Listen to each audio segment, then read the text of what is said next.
একটা প্রশ্ন করি আপনাকে, শেষ কবে ভীষণ কষ্ট পেয়েছিলেন? সেই রকম কষ্ট যখন ভিতরটা একদম ফাঁকা ফাঁকা লাগে, চোখে জল আসে, কিন্তু কাউকে বলা যায় না। চারপাশে সবাই থাকে অথচ মনে হয় কেউ নেই। ভেবেছেন কখনো এই কষ্টগুলো কেন আসে? কেন জীবনে বারবার ভাঙতে হয় আমাদের? কেন সব কিছু ঠিক করে ফেললেও কিছু একটা যেন অপূর্ণ থেকে যায়? তখন আমরা চোখ বন্ধ করে ভাবি, হে ভগবান, তুমি কি দেখছো না আমার যন্ত্রণা? তুমি কি শুনছো না আমার ডাকা? কিন্তু উত্তর আসে না, শুনশান নীরবতা। ঠিক সেই নীরবতার মাঝেই একটা কণ্ঠস্বর ভেসে আসে হৃদয়ের গভীর থেকে, একটা মৃদু অথচ দৃঢ়বাণী, আমি আছি, আমি সব দেখছি, সময় এলেই তোমাকে আলো দেখাবো। বন্ধুরা, সেই কণ্ঠস্বর কার জানেন? তিনি শ্রীকৃষ্ণ। তিনি কখনো সরাসরি উত্তর দেন না, কিন্তু সময় মতো আমাদের সামনে এনে দেন একটা কথা, একটা শিক্ষা, একটা বাণী, যা আমাদের জীবনটাই পাল্টে দেয়।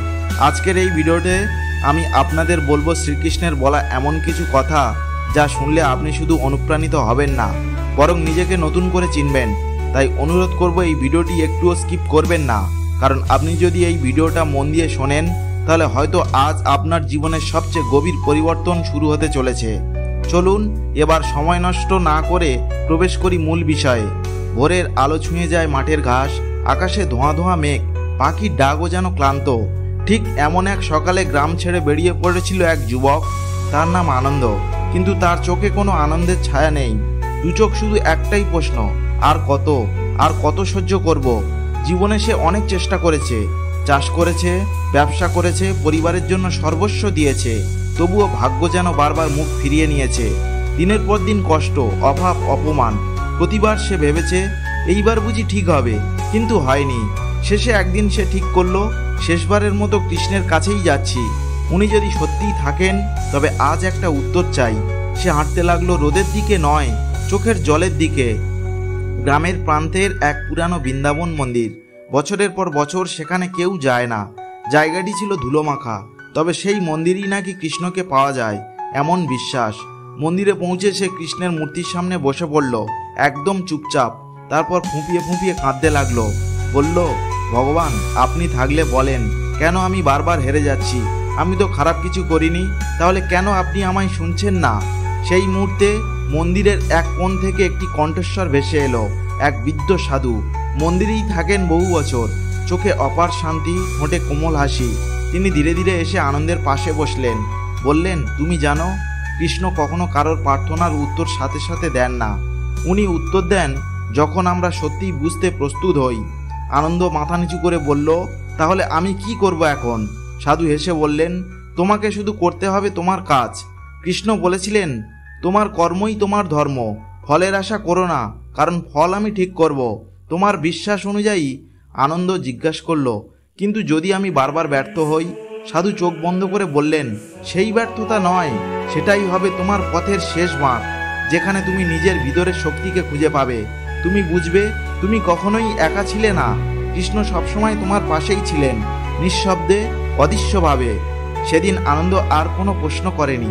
সে মাথা নিচু করে কৃষ্ণের সামনে বসে থাকলো অনেকক্ষণ। তারপর হৃদয়ে যেন এক নতুন আলো জ্বলল, আলোর নাম বিশ্বাস।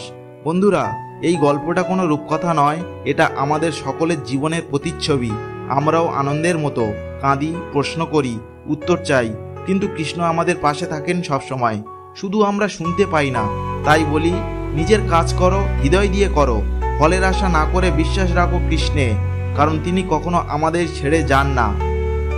আমরাই মাঝে মাঝে ভুলে যাই, তিনি তো ছিলেন আমাদের একমাত্র সঙ্গী। চলুন এবার এই ভিডিও শেষটা করি কৃষ্ণের আশীর্বাদ ও কিছু প্রেরণাদায়ী বাণী দিয়ে, যা আপনার মনকে শান্তি দেবে এবং শক্তি ফিরিয়ে আনবে। যত বড় সংকটই আসুক না কেন, মনে রেখো, কৃষ্ণ তোমার পাশে আছেন। তোমার পথ কখনো বন্ধ হবে না, যত গভীর অন্ধকারই হোক। জানো, আলো এক বিন্দুও তোমাকে পথ দেখাতে আসে। বিশ্বাস রাখো, তোমার কষ্ট শেষ হলে নতুন শুরুর সূচনা হবে। ভগবান কখনো আমাদের ছেড়ে যান না, আমরা তাকে বিশ্বাস করতে ভুলে যাই। তুমি যদি সত্যিকারের চেষ্টা করো, কৃষ্ণ তোমার পক্ষে আছেন, তবে কিছু অসম্ভব নেই। দুঃখ শুধু এক মুহূর্তের জন্য, কিন্তু আশা তোমাকে চিরকাল শক্তি দেয়। সুখের পথে চলতে হলে প্রথমে বিশ্বাসের পথে হাঁটো। তুমি যদি বিশ্বাস করো, তাহলে আকাশের তারা তোমার জন্য পথ তৈরি করবে। সুখ এবং শান্তির আসল উৎস অন্তরে থাকে, কৃষ্ণের প্রতি বিশ্বাসই সেই শান্তির মূল। ভগবান কখনো সময়ের আগে কিছু দেন না, কিন্তু যখন দেন তখন সেই উপহার অমূল্য হয়ে ওঠে। সঠিক পথে চললেই একদিন সাফল্য তোমার পা ছুঁয়ে যাবে। কৃষ্ণ আছেন, তিনি দেখছেন। হয়তো তোমার জন্য আরও ভালো কিছু অপেক্ষা করছে। সেই আশায় পথ চলতে থাকো। কৃষ্ণের উপদেশ যতই কঠিন হোক, তাতে অন্তরঙ্গ শান্তি লুকিয়ে থাকে। অজানা পথে পা রেখে যদি বিশ্বাস থাকে, তবে তুমি কখনো হারবে না। বিশ্বাস রাখো, তুমি একা নাও। কৃষ্ণের পথ ধরলেই পথ তোমার সামনে খুলে যাবে। আমাদের দুঃখ জীবনের উল্লেখিত পাঠ, তবে সেই দুঃখই একদিন আনন্দের রূপ নেবে। সাধনা, ধৈর্য এবং বিশ্বাস, এই তিনটি গুণই কৃষ্ণের কাছে তোমাকে পৌঁছে দেবে। বিধির বিচার, সময়ের পরিবর্তন, কৃষ্ণ সব দেখেন, জানেন এবং তোমাকে সঠিক পথে নিয়ে যাবেন। তোমার বিশ্বাসই তোমাকে পথ দেখাবে, আর তোমার কর্মই তোমার সাফল্য নিশ্চিত করবে। তুমি যে সমস্যার মধ্যে আছো, তার থেকে বড় সমাধান তোমার ভিতরেই রয়েছে। কৃষ্ণ বিশ্বাসে শক্তি দেন।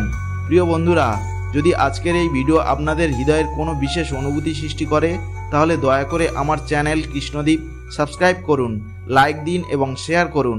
এটি শুধু আমার চ্যানেল নয়, এটা আপনারও চ্যানেল। কারণ এখানে প্রতিটি ভিডিও, প্রতিটি বাণী, প্রতিটি আধ্যাত্মিক গল্প শুধুমাত্র আপনারই জন্য। এখানে কৃষ্ণ আছেন, আর কৃষ্ণ আমাদের সকলের। আপনারা যেভাবে এই চ্যানেলটিকে সমর্থন করেছেন, তা আমাকে আরও শক্তি ও উৎসাহ দেয়। আমি চাই আপনি আপনার মতামত জানিয়ে দিন। কী ধরনের ভিডিও আপনি চান কৃষ্ণদীপ চ্যানেলে? কৃষ্ণের বাণী, আধ্যাত্মিক গল্প, অথবা কোনো বিশেষ বিষয়ে আমাদের আলোচনা? আপনার প্রয়োজনেই আমি এখানে। কৃষ্ণদীপের সাথে থাকুন, কারণ কৃষ্ণ কখনো আমাদের একা ছেড়ে যান না। তিনি আপনার দরজায় আছেন, আপনাকে শুধু আমন্ত্রণ জানাতে হবে। মনে রাখবেন, তার আশীর্বাদে আপনার জীবন পথ চলার মধ্যে থাকবে অশেষ শান্তি ও আনন্দ। আপনার জন্য আমি একরাশ শুভকামনা পাঠাচ্ছি। শুভকামনা, ভালোবাসা এবং শক্তি আপনার সাথে থাকুক, আর কৃষ্ণের রক্ষা ও দয়া সবসময় আপনার পাশে থাকুক।